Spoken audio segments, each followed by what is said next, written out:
¿Qué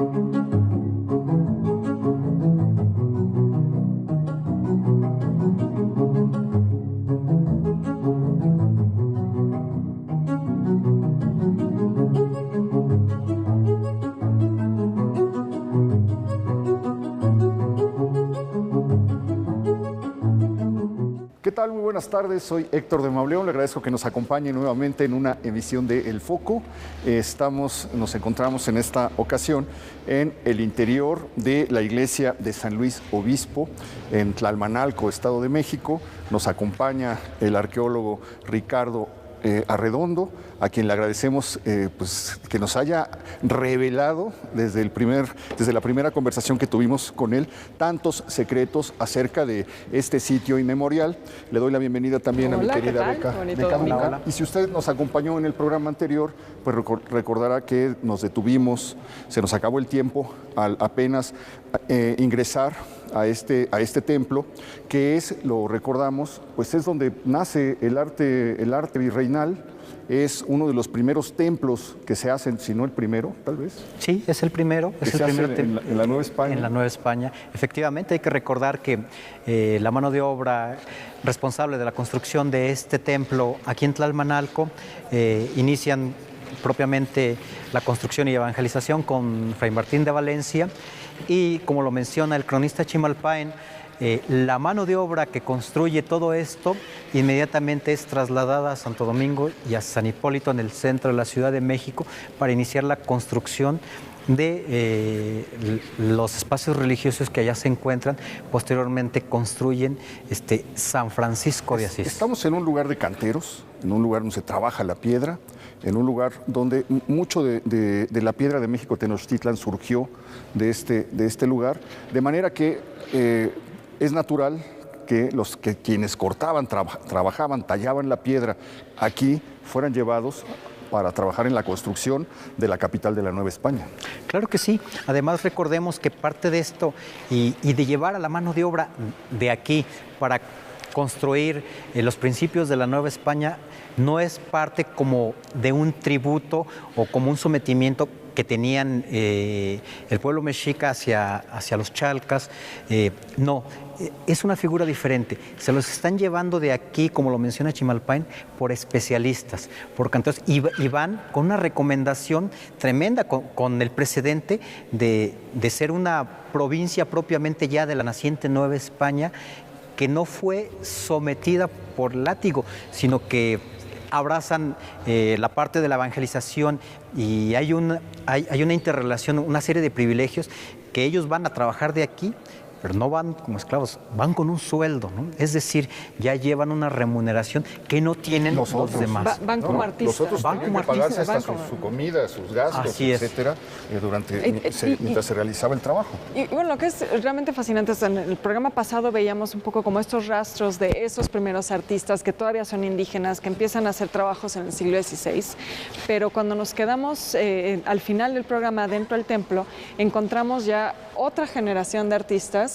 ya propiamente de la Nueva España, pero que son de una importancia también, digamos, muy significativa. Aquí nos explicabas en el programa de la semana pasada este retablo con pinturas de Juan Correa, y nos quedamos con Baltasar Echave, dos nombres fundamentales para la pintura virreinal. No, perdón, acabo de ver una cosa que hasta ¿Es una foto donde está el padre Pro o no es el padre Pro, es Veámosla. No sé. Toral hincado antes de su fusilamiento. No, es el padre Pro. Así es. Ah, sí. Es el padre Pro hincado justo antes de ser ejecutado. De ser fusilado. En un retablo que habíamos visto en el programa anterior, esta belleza de retablo, ¿me recuerdas el nombre del artífice de Jiménez? No, el retablo como tal es Tomás Jiménez. Tomás Jiménez es un maestro retablista de un renombre muy grande para los principios de la Nueva España. Nos decías que él hizo Él concursó también para la creación del coro de la Catedral Metropolitana. ¿Sí? Ok, bueno, vemos, pero esto ya es un estilo neoclásico. Pero ya muy sí. finales No, ni siquiera. Yo creo que es una imitación del neoclásico. Así es. Ya del siglo XX. Pero me llama la atención encontrar la foto. ¿Y qué hace el padre Pro aquí? La foto del padre Humberto Pro. Aquí el padre Pro acusado de atentar contra la vida del presidente Obregón. Bueno, también, digamos, uno de los grandes cristeros, sobre todo de la ciudad. Uno de los líderes de la Liga.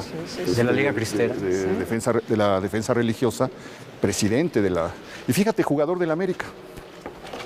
Igual que Toral. Él jugaba con Toral. Toral era el capitán y Pro era el subcapitán, se llamaba entonces. Jugaban en el América. Mira, qué interesante. Ahí en Santa María la Ribera, que era un reducto.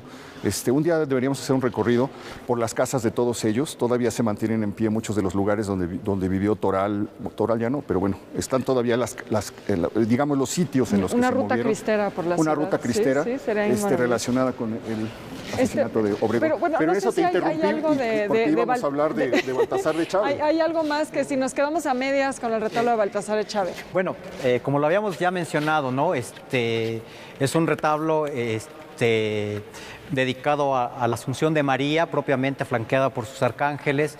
Habíamos visto la corona propiamente que retrata la Santísima Trinidad, ¿no? Y sus columnas y entrecalles de orden salomónico, ¿no?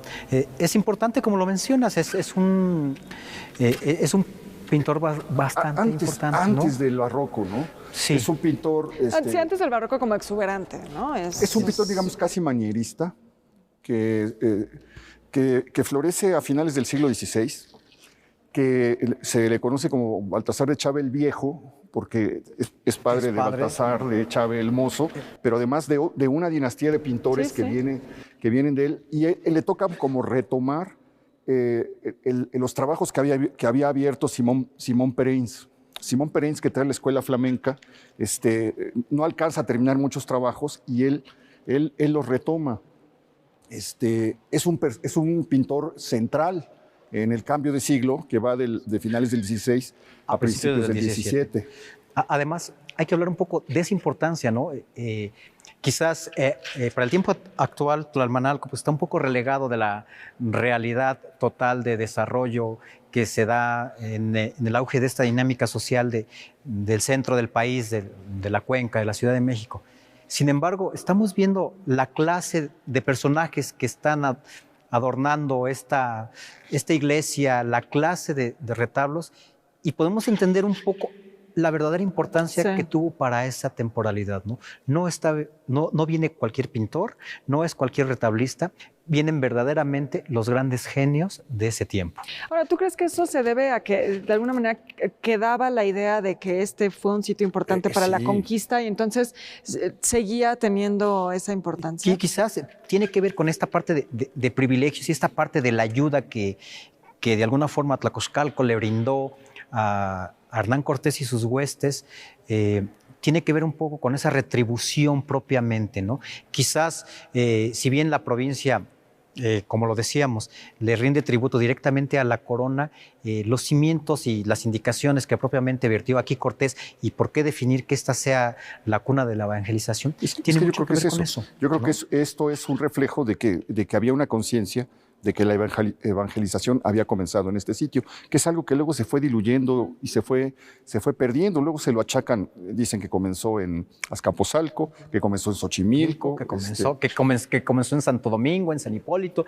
La realidad de las cosas pues, es que el dato nos dice nos refiere que fue aquí, ¿no? Con una importancia... Es muy fácil decirlo, pero la verdad es que el peso que tiene pensar que comenzó aquí la evangelización y que comenzó también el arte virreinal, es impresionante. Es brutal. Y la muestra tangible, ¿no? que estamos viendo en esta parte de la conformación de este edificio, que pareciera un poco, es bastante... suntuoso y a la vez sencillo en su conformación, encontramos esos elementos que nos dicen claramente que no solamente fue importante, que es esencial conocerlo. Ahora, una cosa que llama la atención también es la pintura mural, Ricardo. O sea, estamos hablando de los retablos, desde luego, porque son autores muy importantes para el arte virreinal, pero pues también sería increíble pensar cómo debió ser la experiencia de entrar a este espacio un poco desnudo, en el sentido de que no había retablos, pero con una pintura mural que, aunque muy desgastada ahora, pues se adivina que debió de haber sido espectacular. Sí, claro, el trabajo... Que tiene que ver con los apóstoles también, sí, ¿no? por Estoy viendo supuesto. una cena ahí. Estamos viendo la última cena, por supuesto. Ya no se alcanzan a discernir, pero incluso teníamos alguna imagen de San Francisco de Asís con sus estigmas que ya no la tenemos. ¿Dónde estaba? Estaba de acá de este lado, ya no la tenemos, estaba en la nave central propiamente, no se alcanza a ver, se dan cuenta, pero el acabado, si vemos la altura de estas bóvedas y encontramos la majestuosidad reflejada en esas figuras geométricas que tenemos, pues se dan cuenta de... Nos comentabas que hubo una erupción del Popo en 1640, en plena construcción de esto, hay una manifestación de erupción del Popocatépetl que incide directamente en este inmueble, ¿no? Creándoles algunas fracturas. Posteriormente, por ahí de 1630, tenemos un temblor registrado que fractura nuevamente este inmueble, el lugar, y entonces sufre el deterioro. Todavía podemos ver en las paredes de parte de ese deterioro, pues el escurrimiento que originó todo esto. ¿Y eso esto pudo haber colaborado a que se borrara, digamos, lo de San Francisco y sus estigmas? Así es. Bueno, y nada más mencionar esto que dices de las formas geométricas, también muy interesante porque recuerda el Panteón Romano, que también va a ser muy imitado en la arquitectura barroca. Y bueno, interesante que aquí lo tratan de hacer con pintura, ¿no? Sí, la emoción de un cielo, ¿no?, abierto. Entonces, es importante. Seguimos con los retablos y en este sentido nos encontramos con un nuevo retablo que tiene que ver con la Divina Concepción, ¿no? Y entonces está dedicado precisamente a María en su advocación de la Divina Concepción. Si vemos del lado derecho, en la parte baja de este retablo, estamos viendo un cuadro con la representación de los padres de María. No alcanzamos a ver por esta figura, pero acá en la orilla tenemos a una mujer que está cargando precisamente a la infanta María recién concebida. Siguiendo del lado derecho, pero en la parte superior, estamos viendo al arcángel Gabriel anunciándole a María la concepción de Jesús, ¿no? Y por otro lado, del lado izquierdo, vemos dos advocaciones de María, una como la Divina Concepción y otra como la Asunción de María, ¿sí? Y el retablo obviamente está dedicado a... ¿Sabemos el autor de los...? No tiene tengo un poco el estilo de Chávez, ¿no? Así es. Por lo menos, ¿no? Esta, ¿no? Esta y la que tenemos aquí arriba, ¿no? Sigue siendo... Sí, porque decíamos, son poquísimas las que están atribuidas a él. Eso vuelve más valioso el tesoro que tienen aquí. Claro. Debe haber 20 y tantas obras que están atribuidas o que están... o de su taller, ¿no? Porque muchas veces las atribuciones son hechas en su taller, pero no podemos decir que es su pincel, ¿no? Sí. No, bueno, pero digamos, quedan 20. Que son firmadas netamente por él, que se cree que son de él. Y eso hace que sea mucho más valioso conservar lo que queda y determinarlo. Sí, tristísimo que esté en esas condiciones de deterioro. Incluso el de Correa, aunque se ve más conservado, está muy oscurecido, ¿no? Sí, seguramente necesita una restauración. Bastante impactado. Por último, veamos este magnífico retablo del orden barroco, en donde la idea propiamente de los autores de este retablo fue dar la alegoría de la cristalización de la religión aquí en la ciudad. Si vemos, podemos ver dentro de este santoral estos nichos eclesiásticos que tenemos para este retablo. Tenemos del lado izquierdo, tenemos a San Pedro como piedra angular para construir la iglesia. Y por otro lado, a su lado lo está flanqueando San Pablo, que es el responsable del adoctrinamiento, ¿no?, de la expansión de la palabra de Dios. Ya no contamos en la parte central, debería de estar una figura representando a Jesús de niño esparciendo su escuela. No lo tenemos ahí, lo tenemos únicamente en datos propiamente, pero que nos hace falta referencia a eso. Por otro lado, arriba en la parte superior propiamente de este retablo, tenemos en la parte superior e izquierda tenemos a Juan el Bautista. Juan el Bautista, recuerden que es el último de estos profetas que están anunciando la llegada del Mesías, del Señor. Y por un lado, del lado izquierdo, tenemos pues a San Francisco de Asís, ¿no?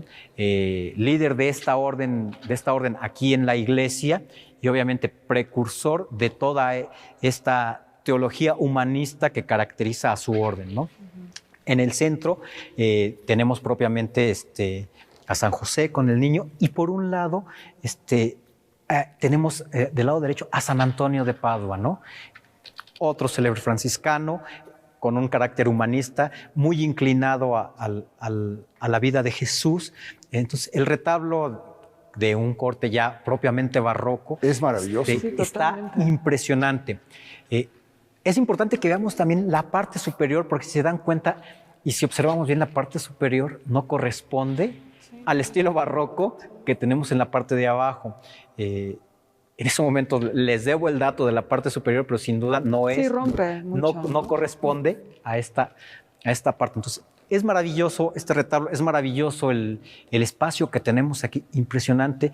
Tenemos un legado cultural. ¿Quién es el autor del retablo? El armador sigue siendo Tomás Jiménez. Tomás Jiménez. Así es. Esas columnas son formidables, ¿no? Sí, ¿no? ¿Qué tal? Sí, es un retablo maravilloso. Sí, que no pensarías, a razón de cómo estamos en este sitio, en este punto un poco olvidado, que encontrarías algo así. Hasta lo deja uno en silencio. O sea, son de esas cosas que te dejan sin palabras. Es tan fuerte el golpe que ya cuando lo miras en detalle, que pues te quedas ligeramente pasmado.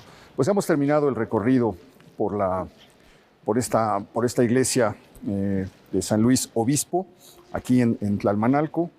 Ricardo, te agradecemos muchísimo este recorrido. Muchas gracias. Vamos a seguir Al contrario, muchas caminando. gracias. Vamos a presentarles un nuevo guía. Va a ser quien nos acompañe en lo que resta de este recorrido, porque quedan todavía pues bastantes maravillas que ver y que compartir con ustedes. Al Mil contrario, gracias. De verdad, muchas te agradezco gracias. muchísimo. Gracias a todos. No se vaya. Que se la pasen bien.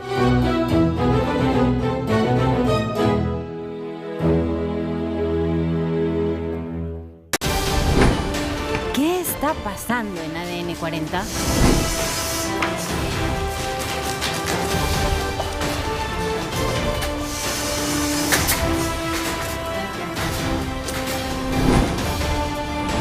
Mantente conmigo. Aquí tú eres parte del cambio.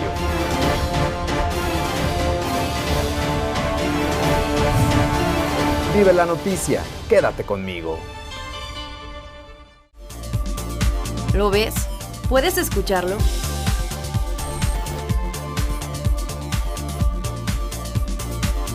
Muy pronto, ADN 40, infórmate conmigo. ¿Qué está pasando en ADN 40?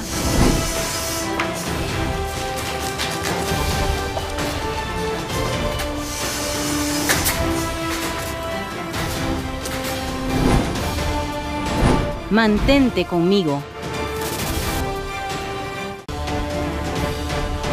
Aquí tú eres parte del cambio.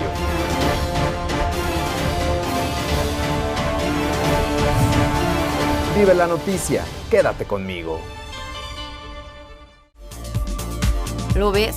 ¿Puedes escucharlo?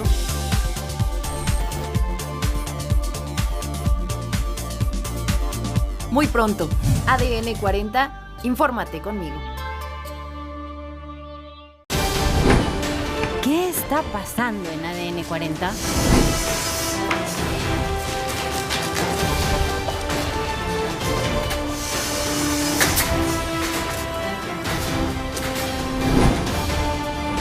Mantente conmigo.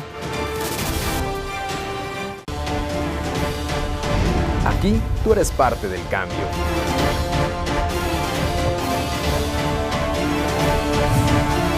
Vive la noticia, quédate conmigo. ¿Lo ves? ¿Puedes escucharlo?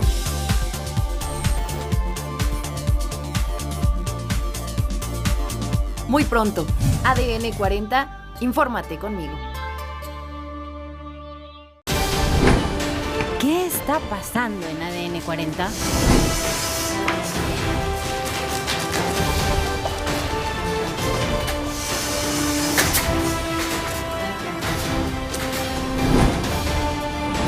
Mantente conmigo. Aquí tú eres parte del cambio.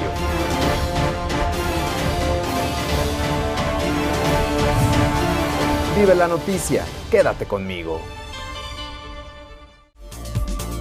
¿Lo ves? ¿Puedes escucharlo?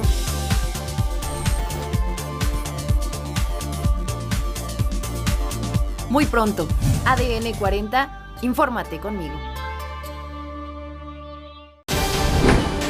¿Qué está pasando en ADN 40?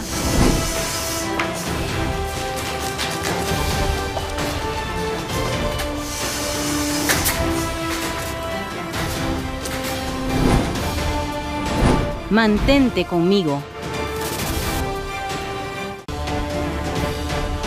Aquí tú eres parte del cambio.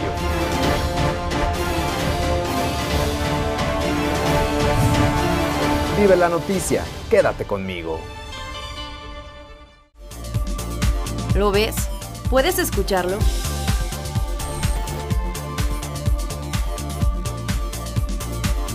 Muy pronto, ADN 40, infórmate conmigo.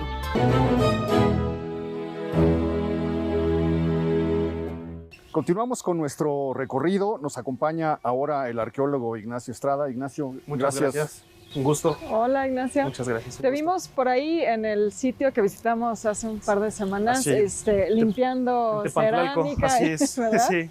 Bueno, es que yo formo parte del proyecto de salvamento arqueológico con el doctor Hervé Monterrosa y Ricardo Arredondo, entonces sí nos vimos ahí. Sí. Oye, pues cuéntanos, ¿qué nos vas a mostrar tú aquí en este conjunto? Ok, bueno, ya como vieron con Ricardo que ya pasaron a ver el claustro y ya vieron la iglesia, lo que vamos a ver aquí es otro ejemplo precisamente de este arte que se da a principios de la colonia, del virreinato, ¿no? Esto es lo que se conoce como una capilla abierta, ¿no? Y yo me imagino que la gente se va a preguntar, bueno, ¿y qué es una capilla abierta? ¿Cuál es su función? ¿Para qué sirve, no? Las capillas abiertas, no, digamos que no son como un tema común a lo largo del virreinato de la Nueva España. Estos eran lugares muy especiales donde había una gran concentración de nativos, de indígenas. Era tanta la demanda del bautismo y de generar la misa que los frailes, en este caso franciscanos, idearon la manera de poder congregar a la gente.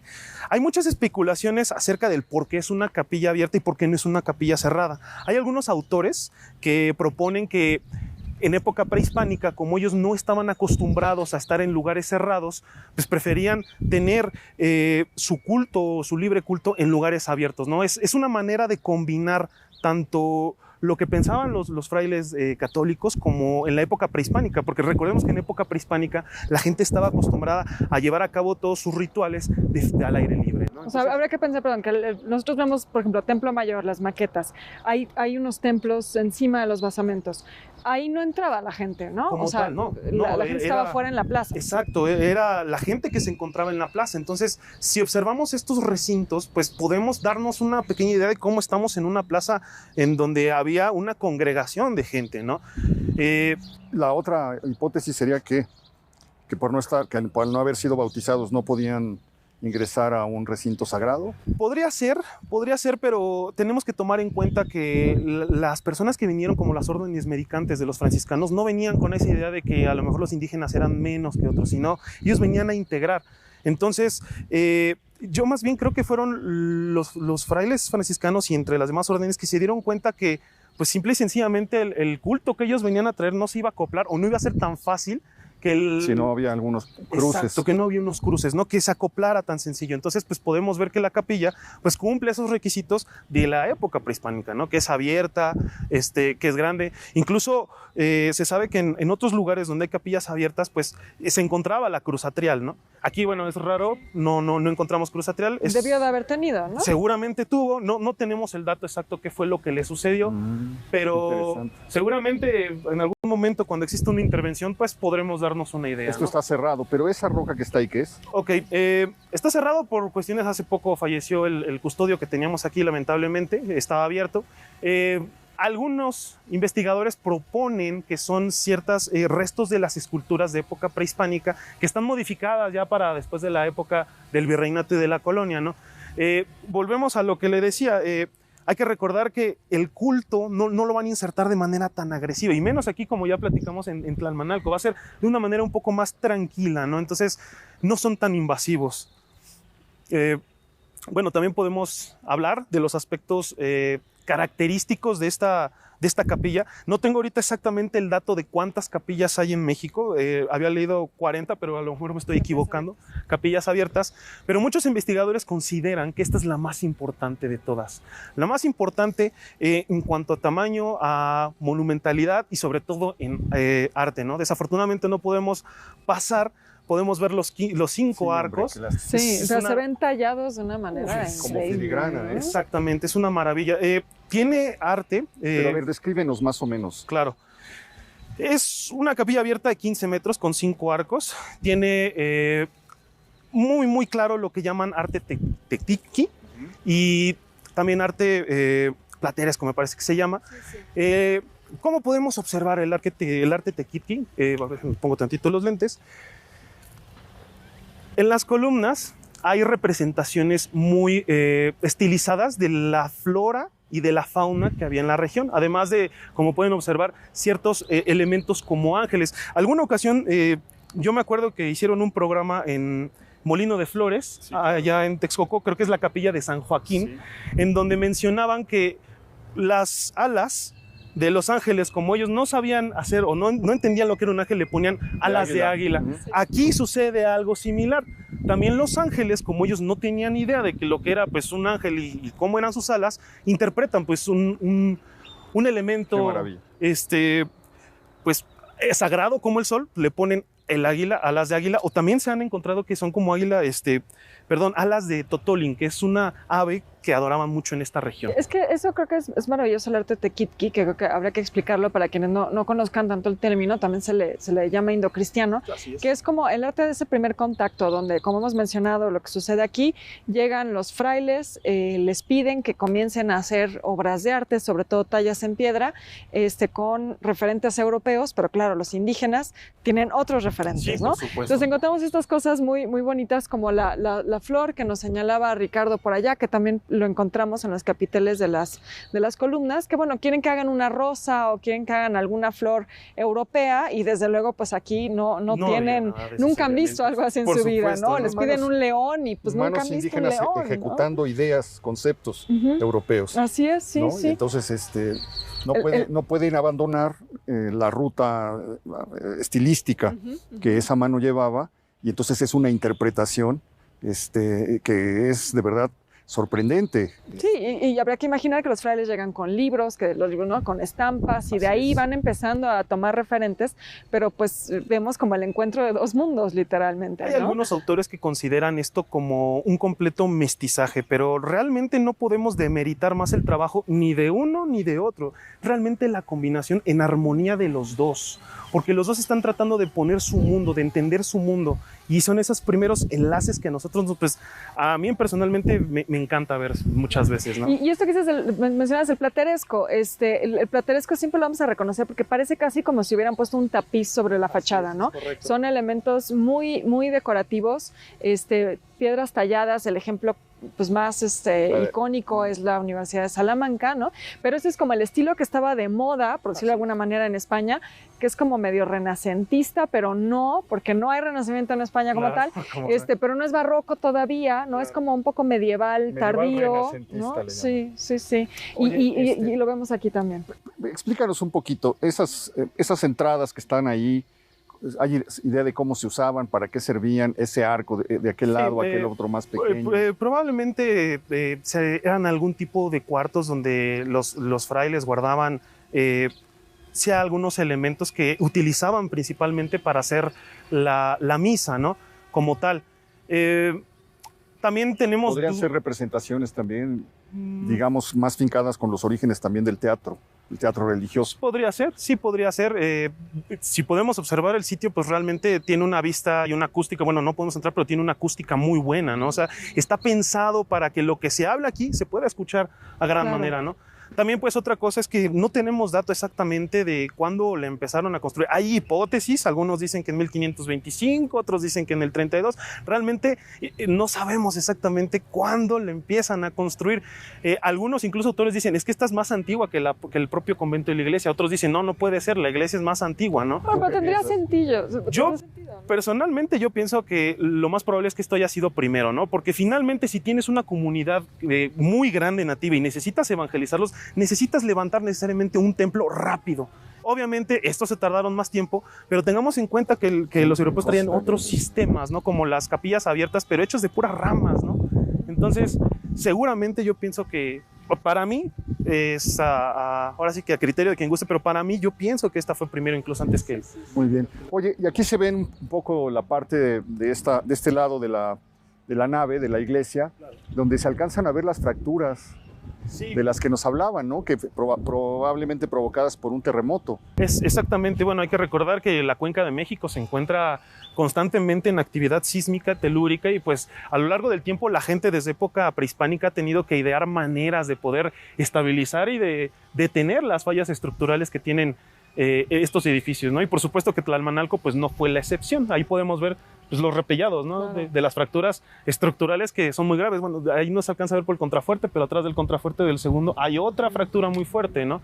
También, bueno, le mencionaba, creo que fuera de cámara Ricardo, en los arcos, si nos podemos acercar, se alcanzan a ver la fecha en la que se concluye, en la que se inicia, en la que se concluye pues este convento, ¿no? Ahí podemos alcanzar a ver 1591. Esta portada, dice, finalizó sí. esta portada, aquí del extremo principios derecho. del año de 1591. Es la fecha. ¿Tienes 80 y algo de lado? No, ¿o no? Sí, puede ser el año de inicio. Así es. Pero no se alcanza a ver desde aquí. Pero sí dice, esta portada, a principio, debe ser, se terminó o acabó esta portada a principios del año de 1591. Es correcto. Se acabó de Y aquí vemos también el sistema constructivo que nos explicaba Ricardo de las esquinas, ¿no? De los sillares en las esquinas. En efecto, como les mencionaba Ricardo, los sillares que tenemos aquí en la esquina, o sea, es que esto es prácticamente la develación del sistema constructivo, no solamente de la época virreinal, sino también de la época prehispánica. Cuando fueron a Tepantlalco, el basamento que nos tocó excavar tiene un sistema constructivo muy similar a esto, ¿no? Los sillares tanto de basalto, de tezontle, también incluso de andesita, ¿no? Y ahí, sí, la esquina tal cual, como él explicaba, ¿no? Es correcto, y es un sistema que aguanta porque aguanta. Realmente esta gente sabía lo que hacía. Oye, también no comentamos nada absolutamente de la torre con esos cuerpos. Bueno, no tengo así exactamente el dato de si la torre es contemporánea a la mayor parte del recinto, pero lo que es interesante, como les mencioné, y eso sí me gustaría que lo vieran más de este lado, probablemente sí es contemporánea. Yo creo que sí. Hay muchos elementos que nos pueden... La pintura mural, ¿no? La pintura mural, pero principalmente, y eso lo veíamos hace rato, estas tres figuritas que ustedes ven ahí enclavadas, es muy común encontrarlas a lo largo de pueblos que han tenido una historia que va desde la época prehispánica hasta la época virreinal. Lo que nosotros podemos observar ahí en medio es una flor y lo flanquean dos símbolos de época prehispánica que se llaman chalchihuitz o chalchihuites en español. Recordemos que en época prehispánica estos símbolos los asociaban con la belleza, los asociaban con el estatus incluso, ¿no? Entonces probablemente estos elementos a nivel arqueológico pues sí nos están hablando que esta torre pues es contemporánea pues a todo el recinto. Digo, yo no podría atreverme a asegurar porque no tengo el dato, pero son elementos que nos ayudan a entender la secuencia constructiva. Allá incluso también, bueno, no se alcanza a ver, pero allá también hay otro chalchihuitl de aquel lado. Recordemos, sí, claro, sí, el círculo. Ahí el círculo, no sé si lo alcanza a ver. Sí. Ese es otro chalchihuitl, nada más que ya está un poco más deteriorado. Que esta es la capillita que vimos del lado izquierdo. Exactamente, izquierdo, ¿no? Exactamente, es la capillita de ese lado. Y que ahí sería como una manera de, digamos, dejar algo que remita a su culto original? O sea, sí tiene como esa cuestión. Pues el ponerlos aquí. Sí, por supuesto. Es como de conservar un poco el culto original. Más bien, ¿no? Hay algunos, lugar, ¿no? hay algunos autores que dicen que es muy forzada esa interpretación. Por otra parte, hay otros autores que dicen, no, es que los indígenas sabían el simbolismo que estaban colocando. Entonces tú, al poner esos dos chalchihuitl, le estás dando el mensaje a los indígenas de que no, de que esto es precioso, de que esto es hermoso y de que esto lo tienes que respetar. Aunque, como repito, hay muchos investigadores que dicen, es que eso está muy forzado. A lo mejor realmente nada más los pusieron decorativo, o sea, no con un simbolismo. Sí, como o tal. como insecto, para identificarlo con la zona. Exactamente. ¿No? Son símbolos que ya tienen ya se han apropiado de. Aunque también habría que pensarlo, porque por ejemplo la iglesia de Chimalhuacán también tiene dos chalchihuitls así muy similares a los que tiene esta. Era un símbolo de algo precioso. El chalchihuitl siempre fue un símbolo asociado a lo hermoso, a lo precioso, al estatus. Dice Bernal Díaz del Castillo que cuando la noche triste, mientras todos agarraban barras de oro, etcétera, él solamente agarró 2 chalchihuis que luego tuvo que vender para poder comer. Exactamente. O sea, tenía la idea, él, en el tiempo que habían estado, vio que eso tenía un valor que podía ser incluso mayor que el del oro, para decir, yo me llevo esto en lugar de las barras, ¿no? Es correcto, es correcto. El panorama que se tiene desde aquí, y luego viendo el espacio que hemos recorrido, nos permite imaginar pues la altura del templo prehispánico, las dimensiones que debió haber tenido el templo prehispánico, debe haber sido una cosa majestuosa. Podemos compararlo con el templo mayor de Tenochtitlán, que tenía 45 metros de altura. Seguramente el templo de Tlacoxcalco no estaba muy lejos de esa altura de 45 metros. Te da una sensación, para tener esa base. Sí. Y luego desde aquí la perspectiva de lo que se podría mirar en ese tiempo. Tenemos aquí el Palacio Municipal. Nos comentabas que fue un hospital betlemita. Sí, fue un hospital betlemita. Actualmente ya es pues donde se encuentra el Palacio Nacional. Lo siguen rentando. El arqueólogo Ricardo me pasó el dato de que lo siguen rentando desde hace más de 100 años. Entonces, sí es un edificio muy antiguo, concéntrico a esta zona, que pues evidentemente está ligado a su historia. Claro. Ahora, ¿qué pasa en Tlalmanalco? ¿Por qué, digamos, va corriendo paralelamente al lado de la historia, a pesar de haber jugado un papel tan crucial en el arranque, en el fin y en el arranque de todo? Bueno, desde que estuvimos ahí en Tepantlalco, entendimos que los tlacoxcalcas de alguna manera dominaban y tenían cierta habilidad para negociar con otros pueblos, ¿no? Entonces podemos entender que Tlalmanalco, al paso del tiempo, jugó un papel importante desde la época prehispánica hasta la época virreinal por la habilidad de negociación que tenían las personas de aquí, ¿no? Además de que, como ya les había mencionado la tira el Códice Mendoza, el Códice Mendocino, aparece el Tlacoxcalcat como un jefe militar y como uno de los más importantes jefes militares, ¿no? Entonces aquí te hace pensar, el Tlacoxcalcat venía de Tlacoxcalco. Hay que hacer, yo considero que todavía hay que hacer estudios, todavía hay que unirlo a través del linaje y ver si sí realmente el Tlacoxcalcat que está dirigiendo los ejércitos mexicas es el que viene de aquí. Muy interesante. Bueno, vamos a hacer un pequeño corte. Todavía nos quedan muchas cosas que ver. No se vaya, acompáñenos.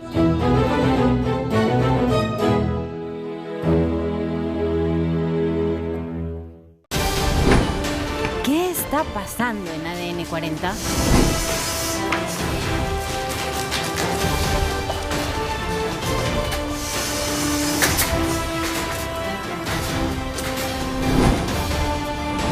Mantente conmigo. Aquí tú eres parte del cambio.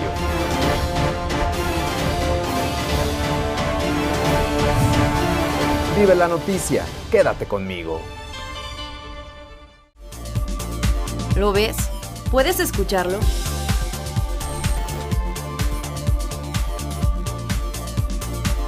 Muy pronto, ADN 40, infórmate conmigo.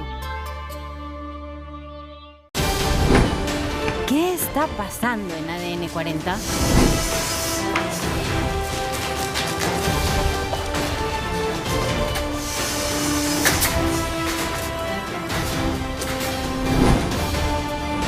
Mantente conmigo. Aquí tú eres parte del cambio.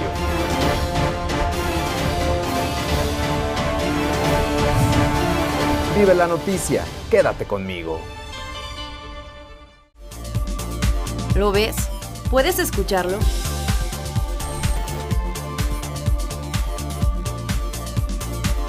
Muy pronto, ADN 40, infórmate conmigo.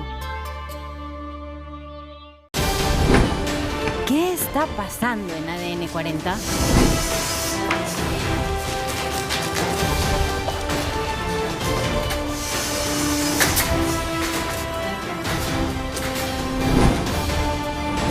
Mantente conmigo.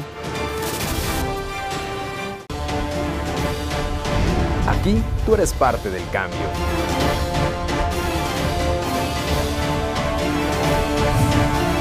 Vive la noticia, quédate conmigo.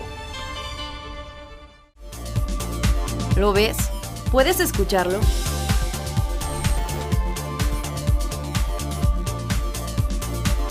Muy pronto, ADN. Bueno, continuamos nuestro recorrido estamos atravesando precisamente ahora la plaza de Tlalmanalco, al lado de casas antiguas agrupadas en donde se trazó la plaza principal en los tiempos posteriores a la conquista y de donde comienza a irradiar la vida del pueblo. Desde aquí alcanzamos a ver lo que nos habían estado comentando, que era el sistema de terrazas. Estuvimos en estos arcos que vemos en la parte superior, descendemos y ahora vamos a iniciar un nuevo descenso y alcanzamos a ver cómo más adelante hay al menos otros dos. Me imagino que ahí se iban trazando los barrios. Sí, a partir de la traza original, como lo mencionaba Ricardo anteriormente, de la traza original de lo que fue el asentamiento de Tlacoxcalco, pues se toma esa referencia para empezar a realizar las primeras construcciones, ¿no? Evidentemente que este es el primer cuadro, pues es el que lleva las primeras intervenciones, ¿no? Pero aún así, a lo largo del tiempo, aunque la gente vaya construyendo, haciendo sus cimientos, abriendo otra vez para construir, vamos a encontrarnos mucho de lo que llaman las piezas sueltas. Las piezas sueltas son piezas que pueden venir desde la época del virreinato hasta la época prehispánica y se van a enclavar muchas veces en las fachadas o en los lugares visibles de la gente, ¿no? Bueno, aquí podemos empezar a ver un arco antiguo. La piedra está allá, el Chalchihuit, ahorita lo vamos a ver. Podemos ver cómo el sistema constructivo incluso se parece a lo que tenemos allá en el convento. No es lo mismo, por supuesto, pero están reutilizando el material que tienen a su disposición, ¿no? Claro, sí, son las piedras el tesontle, de construcciones el basalto, anteriores, ¿no? las riolitas. Allá vamos, de aquel lado ahorita vamos a ver el bonito Chalchihuit de los que les estoy hablando. Ahora, y esto, Ignacio, el sistema de las terrazas, bueno, ya lo comentamos hace un par de programas, es lo que nos da el nombre de Tlalmanalco, ¿no? Es correcto. Pero eso era porque esto ya está al pie del volcán, o sea, es una manera de ganarle terreno al cerro, ¿o por qué construían en estas ¿Por qué construían terrazas? Bueno, sí. Recordemos que los tlacoxcalcas eran, además de famosos por otras cosas, por ser constructores, por ser muy buenos agricultores. Entonces, ellos desarrollaron sistemas de terrazas para lograr la agricultura. Claro. Fue cuando los mexicas pues se dan cuenta que tanto para la construcción como para la agricultura pues son buenos y son cuando les cambian ese nombre, ¿no? Para desacralizarlos. Aquí arribita, miren, podemos ver el Chalchihuit claro. que les estoy comentando. Estas son las piedras sueltas precisamente a las que muchas veces, y sobre todo aquí en Tlalmanalco. Yo me distraje con esto para amarrar el caballo y estaba a unos metros. Es que ¿cómo lo descubrieron eso? Es dificilísimo. Es darse cuenta, ¿no? Es tener un buen ojo, ir un poco a veces de chismosa entre las casas viendo lo que hay, cuando te das cuenta que pues estos elementos siguen vivos, ¿no? Nosotros podríamos decir, no, pues que ya son de época prehispánica y deberían de estar en un museo, pero esto nos hace dar cuenta que estos elementos siguen vivos, que la época prehispánica está viva todavía y está entre nosotros, ¿no? Y lo vemos con la vida cotidiana, vean la gente que venía pasando, que lo ve, que dice, es mi pueblo, es parte de mi herencia y de mis abuelos. Sí, lo que ¿no? demuestra es una especie de orgullo por el origen de este pueblo, ¿no? Así es, claro. Es correcto. También, bueno, aquí podemos ver los adobes, los antiguos adobes. Muchas veces, y esto lo vamos... porque la herrería es del 19, ¿eh? Así es. Y pues todos estos fragmentos de cerámica son prehispánicos, o sea, son de esa época. O sea, están tomando cosas de Exacto. sitios como el que visitamos, Es por ejemplo, correcto. y de ahí lo están O sea, reutilizando. al hacer los cimientos salen estas cosas. Y Son también vasijas rotas, platos rotos. de época cosas prehispánica. de la época prehispánica. Y es muy común, esto lo vemos muy común en Tlalmanalco. Sí, sí, Aquí sí. en Tlalmanalco es muy común ver esto. Es que estamos tocando sin saberlo cosas que tuvieron un uso hace 1000 años o hace 500 por lo menos. 500 años tuvieron un uso, pues no sabemos cuál. Sí, Decías que había varias casas con estos detalles, hay ¿no? varias casas. También la propia iglesia también tiene sus propias piezas sueltas, pero como les digo, es común ver esto entre las calles de Tlalmanalco, ¿no? Muy También bien. otra cosa, las casas que tienen pues estos techos triangulares. En la zona también se ven mucho este tipo de casas, porque como aquí caen muchas heladas, entonces necesitas un sistema que haga que se resbale el agua, porque si se acumula, pues va a ocasionarte goteras o que se te caiga el Oye, techo. Ignacio, se van a cumplir 500 años, digamos, de la fundación, ¿no? Sí. de la parte española ya, o Así es. de Tlalmanalco, más los otros 500 años que había atrás, o 700 años de historia que pues tal vez desde la caída de Tula, que comienzan migraciones a sentarse por estos lados. Claro. Esto lo convierte pues como en un cofre lleno de historias, Sí, por supuesto. de tradiciones, de leyendas. ¿Cuáles son las leyendas asociadas a Tlalmanalco? Bueno, como tal no tenemos un registro. El registro más exacto que tenemos de la historia es de Chimalpain. Pero Chimalpain no se concentra mucho en hacer una recabación de mitos de lo que sucedía aquí en Tlalmanalco. Él más lo que está buscando es asegurar su linaje y, digamos, tener una posición política, pero no se dieron el tiempo de recoger la mitología. No es lo mismo como que tenemos en Tenochtitlan, ¿no? El mito de Huitzilopochtli con Coyolxauhqui. No hay nada de eso. Aquí no, es completamente diferente. No estoy diciendo que no hayan, probablemente sí había mitología, sí. El problema es que nos hace falta tanto trabajo, no se dio mucho el tiempo de recabar esos mitos, ¿no? Seguramente los hay que hacer más trabajo todavía de historia, de arqueología, para poder localizar esos mitos. Ok. Ignacio, nos trajiste al lugar donde empezamos todo esto. Sí, bueno, gracias al apoyo que nos ha brindado el arqueólogo Ricardo Arredondo y el doctor Hervé Monterrosa, pues es posible que hemos conocido pues todas las entrañas de Tlalmanalco, ¿no? Regresamos pues al sitio que nos tocó intervenir el año pasado, es el sitio conocido como Tepantlalco Predio La Pirámide, ¿no? Aquí fue donde tuvimos la oportunidad de hacer excavaciones, encontramos entierros humanos, encontramos un montón de vasijas que ya tuvieron la oportunidad de ver incluso. Y bueno, todavía nos falta investigar. Tenemos una hipótesis de que probablemente este es el Tecpan de Tlalmanalco. Todavía no estamos seguros, pero tenemos evidencia que pues, nos puede indicar eso, ¿no? Es una construcción ahí a la vista, flor de tierra, Sí, durante 500 años. Gracias a la gente que vive aquí alrededor nos han proporcionado fotografías desde los años 60, 70 de cómo se veía este sitio en esos años y pues realmente sí nos hemos dado cuenta que ha existido un cambio muy impresionante a través del saqueo, pero por lo menos 500 años ha estado expuesta esa arquitectura ahí. Bueno, digo, aunque hay saqueo, se conserva bastante, ¿no? O sea, es increíble pensar que eso sigue, a pesar de estar ahí, como dice Héctor, a flor de tierra, pues, ahí sigue, ¿no? Ha tenido mucha suerte. Lo podemos ver todavía. Por supuesto, ha tenido mucha suerte realmente de que aquí se mantenga. Pero también es importante recordar que se tiene el dato de que a 80 metros de este predio se localizó el Xochipilli de Tlalmanalco, la icónica pieza que se encuentra en la sala mexica, que ya decimos que no es tan mexica, que se encuentra en el Museo Nacional no de tan mexica Antropología. porque casi todo viene de aquí, ¿no? Exacto, esa es la sala de la Cuenca de México, ¿no? De los mexicas, Claro. ¿no? Como tal. Entonces, pues, nos está hablando que este sitio tiene una carga simbólica muy fuerte, ¿no? También mencionar que durante las excavaciones encontramos evidencia de arquitectura colonial. ¿Qué nos está hablando esto? Que hay una reutilización, pero en el momento del contacto, o sea, luego que cae Tenochtitlan, vienen la gente, seguramente los franciscanos, a habitar esta zona. Llegamos a encontrar una pieza como de este tamaño, un torso de un soldado español. Ahí lo tenemos Maravilla. le estamos haciendo todavía estudios, pero tenemos un torso. Y es manufactura indígena, pero es un español, es un europeo. Aquí, de hecho, la gente tiene una leyenda que dicen que en esta calle se aparece la Llorona. Algunos compañeros. ¿Ah, sí? Sí, hacemos un poco de bromas luego. ¿Y te ha tocado? A mí no, aquí en Tlalmanalco no. En otros lugares sí, pero aquí no me ha tocado. Sí. Oye, nos traes aquí a este muro. Claro, bueno, como pueden observar, podemos ver los contrafuertes desde un principio, pero es el mismo concepto que hemos estado viendo otra vez, ¿no? Los chalchihuitz, no nada más que ahora ya los tenemos más a nivel.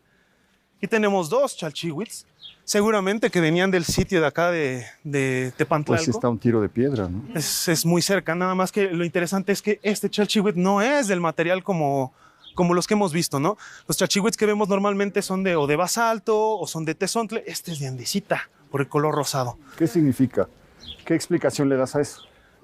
Realmente yo pienso que nada más es estético, no creo que sea algo como muy simbólico o algo que represente un poder. A lo mejor tenían accesibilidad a la roca y de ahí la tallaron. Pero venía, digamos, de otro lugar. Sí. Las riolitas vienen de otro lugar. Uno de los yacimientos más importantes de riolita en la Cuenca de México es la Sierra de Guadalupe, al norte de la Ciudad de México. Ahí es donde se encuentran grandes yacimientos, pero incluso aquí alrededor también hay pocos yacimientos de riolitas como la andesita. Le llaman andesita dácita o andesita de lamprobolita. No, es que esto es increíble porque, digo, podrá parecer simplemente como, pues, piedras, ¿no? Pero al final lo que nos habla es lo que dices, cómo se está reutilizando desde el primer momento. Exacto.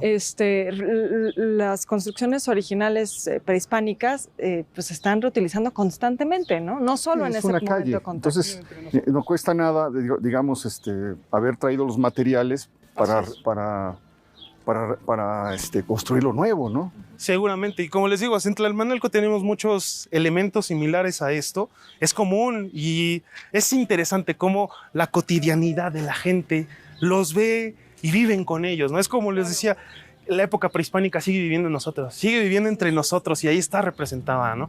Sigue teniendo una utilidad, porque finalmente la gente vive en estos recintos, ¿no? En estas casas. Claro. Cambió su carácter, pero el material nos sigue acompañando. Son las mismas piedras con otro sentido. Pues eso es lo que hace tan maravilloso este país y la historia en general de México. Estamos llegando al final de nuestro recorrido. Ignacio, te agradezco mucho. No, al contrario, muchísimas gracias a ustedes. Que nos hayas alumbrado sobre estos temas. Gracias, mi querida Beca. Gracias, Héctor. También le agradezco muchísimo que nos haya acompañado. Espero que se le haya pasado bien, que haya podido conocer otro pedacito, otro rinconcito de la historia fascinante de México. Le agradezco mucho que nos haya acompañado, lo espero la próxima semana, ya lo sabe usted, aquí en El Foco. Gracias. Gracias.